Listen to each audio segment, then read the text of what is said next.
ইট অথবা পাথরের সাথে ধাক্কা লাগছে, আঙ্গুলের নখ উঠে গেছে, আঙ্গুল থেকে ফিলিঙ্গি দিয়ে রক্তগুলো বের হচ্ছে। ওই মুহূর্তে ও মাগো, ও বাবা গো না বইলা জবান দিয়া যদি পড়েন ইন্না লিল্লাহি ওয়া ইন্না ইলাইহি রাজিউন, আছে না নাই? ঘরের ভিতরে ঢুকতেছে, দরজার সাথে মাথার আঘাত লাগছে, ও মাগো, ও বাবা গো, আছে না নাই? মারে ডাকে, বাপারে ডাকে, কিন্তু আল্লাহরে ডাকে না। ওই মুহূর্তে যদি পাঠ করে ইন্না লিল্লাহি ওয়া ইন্না ইলাইহি রাজিউন,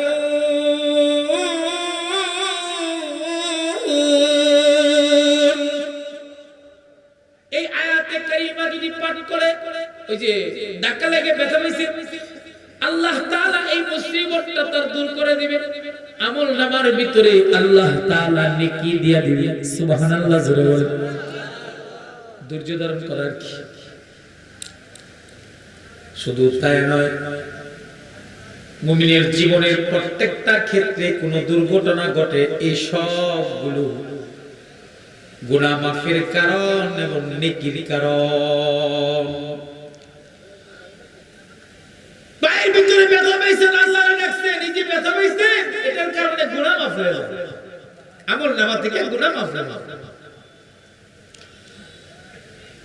এমনকি ঘর থেকে কারেন্ট চলে গেলেও ইন্না লিল্লাহি পাঠ করো। আজ থেকে 1400 বছর পূর্বের ইতিহাস আমি আপনাদেরকে শোনাই। আজ থেকে 1400 বছর পূর্বে হাবিবে কিবরিয়া মুহাম্মদুর রাসূলুল্লাহ সাল্লাল্লাহু আলাইহি ওয়াসাল্লাম আম্মাজান আয়েশা সিদ্দিকা রাদিয়াল্লাহু আনহার সাথে বসে আছেন অন্ধকার ঘরে, কুবি বাতাই জ্বালান, এত লাইটের ব্যবস্থা আছে, হ্যাঁ, আইপিএস এর ব্যবস্থা আছে, চার্জ লাইটের ব্যবস্থা আছে। আগের জামানায় চার্জ লাইট ছিল না, কারেন্ট ছিল না, হেজাব ছিল না, আগের জামানায় আইপিএস ছিল না, এয়ার কন্ডিশন ছিল না, মোজাইক করা টাইলস করা মসজিদও খুঁজে পাওয়া যাইতো না। আগের জামানায় এত সুন্দর ঘর বাড়ি ছিল না, এত সুন্দর রাস্তাঘাট ছিল না। কিন্তু আশ্চর্য কথা হলো, খেজুর পাতার ছাউনির মসজিদের ভিতরে প্রচন্ড গরমের ভিতরেও সাহাবায়ে কেরাম আল্লাহর কদম থেকে তাদের মাথা সরায় না। কত আয়োজন, টাইলস করা মসজিদ, মোজাইক করা মসজিদ, মসজিদে এসি আছে, কারেন্ট চলে গেলে আইপিএস এর ব্যবস্থা আছে, ফ্যানের ব্যবস্থা আছে, ডিজিটাল সাউন্ডের ব্যবস্থা আছে, আওয়াজ করলে মিষ্টি কণ্ঠে ইমাম সাহেবের কেরাত বেশি আসে। এত আয়োজন সত্ত্বেও গোলাম মসজিদে গিয়ে নামাজ আদায় করে না। অথচ পৃথিবীর সবচেয়ে উঁচা জায়গা সৌদি আরব, খেজুর পাতার ছাউনির বেড়া, রোদের তাপ সহ্য করে শরীর থেকে ঘাম পড়েছে, সাহাবায়ে কেরাম নামাজ ছাড়েন না। সুবহানাল্লাহ পড়েন না, নামাজ খেজুর পাতার ছাউনির বেড়ার ভিতরে বসে আল্লাহর রাসূল আম্মাজান আয়েশা সিদ্দিকাকে নিয়ে বসে গল্প করতেছিলেন। আজ থেকে 30 বছর আগেও ব্যাপক কারেন্টের ব্যবস্থা ছিল না। কথা ছিল? বিকেল বেলা বাজারে গেলে দেখা যাইতো হেজাক বাতি আর কুপি বাতি জ্বালায় জ্বালায় তারা বিক্রি করত। সন্ধ্যা হলে মা বোনেরা কুপি বাতি জ্বালাইতো, হারিকেন জ্বালাইতো ঘরের ভিতরে। কথা কোন ঠিক কিনা? কিন্তু তখন এগুলা ছিল না, কিন্তু মানুষের রোগ কম ছিল, তখন ডায়াবেটিস ছিল, আমরা শুনি নাই। তখন এত রোগ, ক্যান্সার, যক্ষা কিছুই ছিল না। দুনিয়া কত উন্নত হয়ে গেছে, কত সুযোগ সুবিধা। হাবিবে কিবরিয়া অন্ধকার ঘরের ভিতরে কুপি বাতি জ্বালায়া আম্মাজান আয়েশা সিদ্দিকার সাথে বসে আছেন। একটা দমকা হাওয়া খেজুর পাতার বেড়ার ফাঁকা দিয়ে আয়েশা কুপি বাতিটা নিভাইয়া দিল।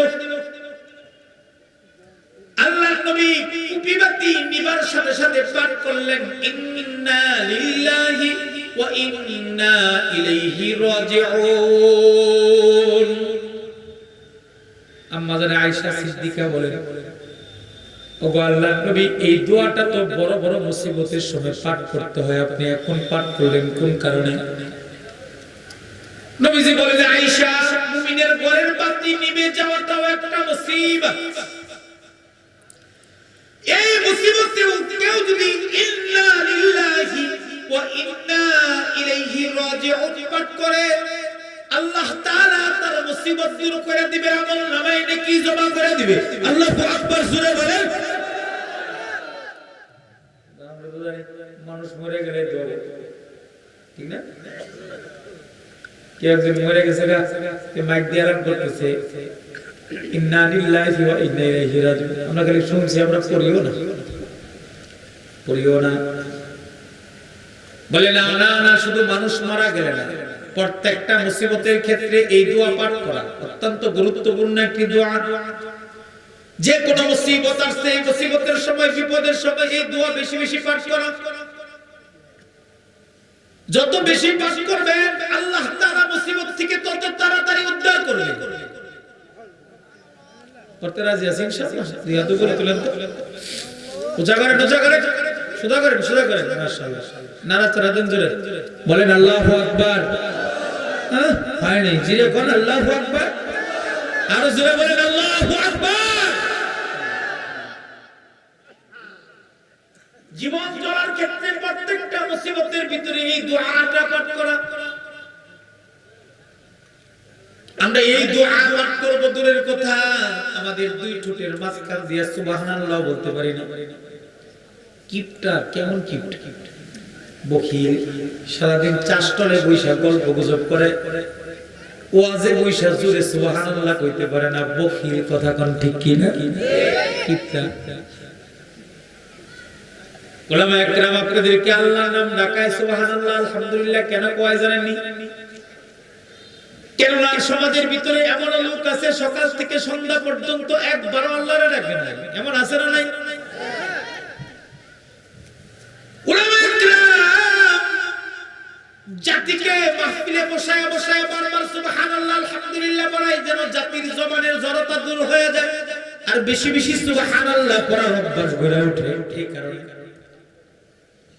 সুবহানাল্লাহর মর্যাদা বলবো, বলেন না? বলবো। পুতায় গেছেন কেন কি আপনারা?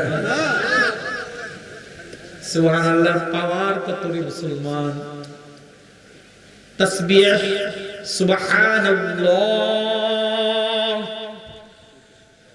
সুবহানাল্লাহি ওয়া বিহামদিহি সুবহানাল্লাহিল আযীম। জবান দিয়ে উচ্চারণ করা সুবহানাল্লাহ। খালি আমরাই করি না, পৃথিবীর সব মাখলুক করে। এগুলা আমরাই কম উচ্চারণ করি, পৃথিবীর সকল কুল মাখলুকাত এই তাসবিহ উচ্চারণ করে। হাফেজ জামিল শহীদ রাহমাতুল্লাহি আলাইহি, আল্লাহর প্যারা বান্দার নাম,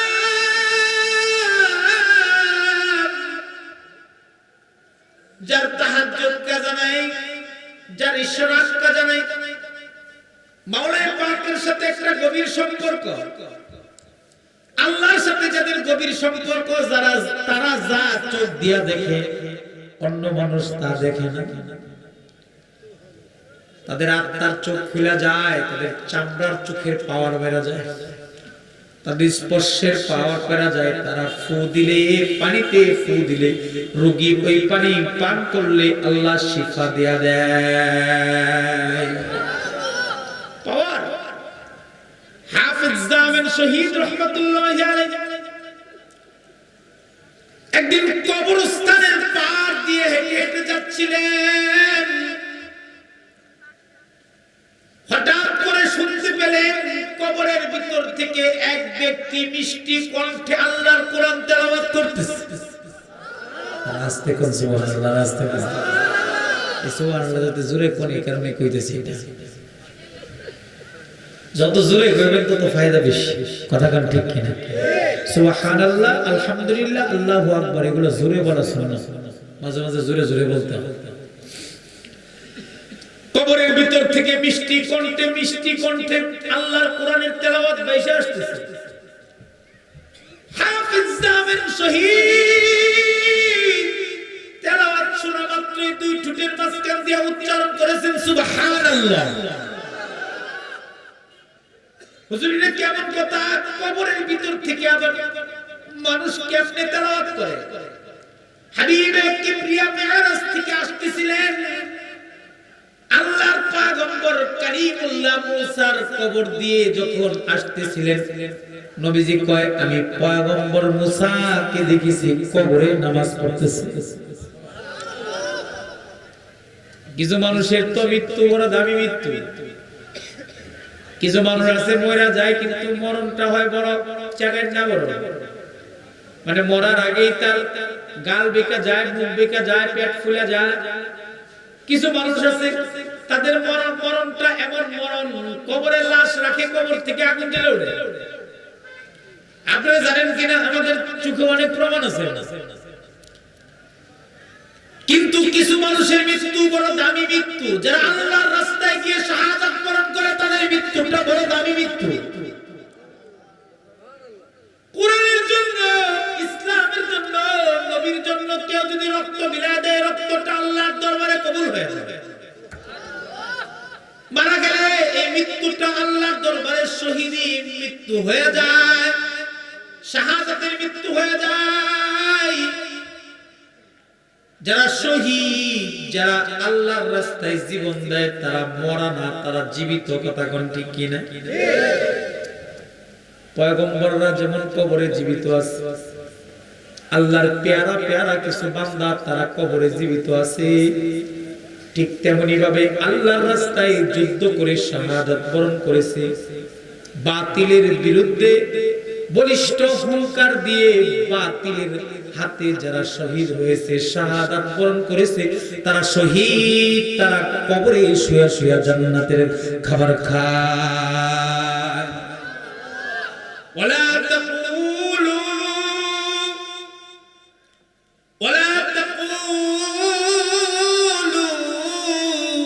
লিমান ইয়াকতালু ফি সাবিলিল্লাহি আমওয়াত বাল আহইয়াউ ওয়ালাকিন লা তাশউরুন।